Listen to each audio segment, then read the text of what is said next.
সকলোকে সুপ্ৰভাত জনালোঁ। আজি সাজি-কাচি ওলাইছোঁ। বাঘৰত ন খোৱা আছে, ন খাবলৈ বুলি। লগত খুৰী দুগৰাকী যাব বাঘৰলৈ। আপোনালোকক নিশ্চয় ভিডিঅ'ত দেখাবলৈ চেষ্টা কৰিম। বলক আৰু বহুতে ছাবস্ক্ৰাইব কৰিবলৈ চাগে হয়তো ভিডিঅ'বোৰ চাই যদিও ছাবস্ক্ৰাইব নকৰে।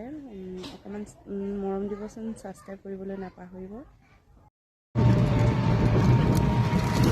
বাঘৰলৈ বুলি বেটেৰীত উঠিলোঁ। আপোনালোকৰ ফালে বেটেৰী কয় নে কি কয় জনাব। আমাৰ এইফালে বেটেৰী বুলিয়ে কয়। বাঘৰলৈ বুলি গৈ আছোঁ, যিহেতু আজি নখোৱা আছে। আপোনালোকে ভিডিঅ'টো স্কিপ নকৰাকৈ চাই যাব। আৰু আমাৰ বিহুবৰ ৰাস্তাটো বহুত বেয়া, সেইবাবে বহুত মানে কষ্ট হয় গাড়ীবোৰ চলাবলৈ। এয়া ইমান ধুনীয়া পৰিৱেশ চাওকচোন। আপোনালোকে ভিডিঅ'টো স্কিপ নকৰাকৈ চাই যাব। আৰু যিহেতু মোৰ চেনেলটো নতুনকৈ খুলিছোঁ, আপোনালোকে লাইক, কমেণ্ট লগতে ছাবস্ক্ৰাইব কৰিবলৈ নাপাহৰিব।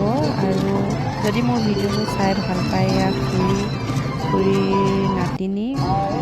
আৰু এয়া চাওকচোন, গোটেই সেউজীয়া চাৰিওফালে ইমান ধুনীয়া পৰিৱেশ। এয়া আমি বাঘৰলৈ যোৱা ৰাস্তাটো বেটেৰীৰ পৰা নামি গৈ আছোঁ বাঘৰলৈ। আপোনালোকে চাই থাককচোন, ইমান সুন্দৰ পৰিৱেশ। বাঘৰলৈ আহিলে একদম মনটো ভাল লাগি যায়, যিহেতু গাঁৱলীয়া পৰিৱেশ। গাঁৱত থাকি বহুত ভাল পাওঁ। আৰু যিহেতু আমাৰ বিহুবৰ ঠাইডোখৰ অকণমান মানে ধূলি বাকতি, গোটেই মানে চবফালে ধূলি, সেইবাবে মানে গাঁৱলৈ গ'লে মানে যিহেতু ধূলি নাপায়, সেইবাবে থাকি গাঁৱলৈ গৈয়ে ভাল লাগে। এগৰাকী খুৰী, এইফালে দুইগৰাকী খুৰী হয়। তাৰপৰা এইফালে ভতিজা ছোৱালী হ'ব, মোৰ খুৰী ভাগৰ নাতিনী হয়, যিহেতু মোক বৰমা বুলি কয়। এয়া গৈ আছোঁ বাঘৰলৈ, বাবিন্দ ঘৰলৈ।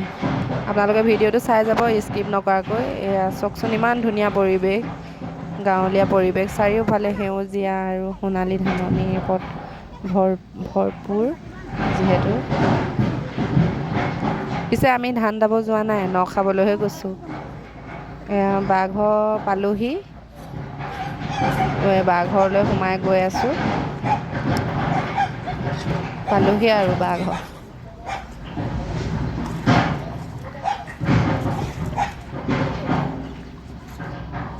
বাঘৰ গোটেই আগফালে ধান ডাঙৰি গোটাই থৈছে।